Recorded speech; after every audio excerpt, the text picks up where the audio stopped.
ভোটের প্রচারে প্রার্থীদের পারস্পরিক সহিংসতার প্রশংসা করেছেন প্রধান উপদেষ্টা ডক্টর মোহাম্মদ ইউনূস।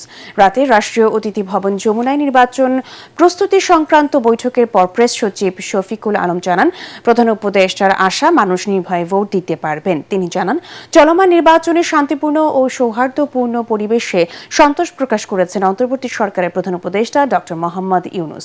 নির্বাচনের সার্বিক প্রস্তুতিতে সরকার সন্তুষ্ট বলে জানান তিনি।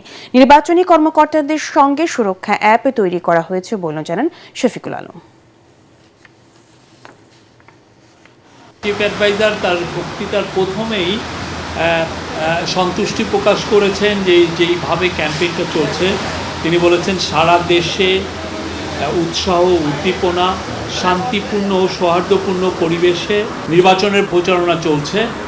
উনি বলছেন কেউ কারো বিরুদ্ধে ত্রুটি কটু কথা কেউ বলছেন না, কোনো অভদ্র আচরণও হচ্ছে না, আমাদের অভদ্র কথাও হচ্ছে না। আমাদের রাজনৈতিক ইতিহাস ও সংস্কৃতির জন্য এটি খুবই ইতিবাচক পরিবর্তন।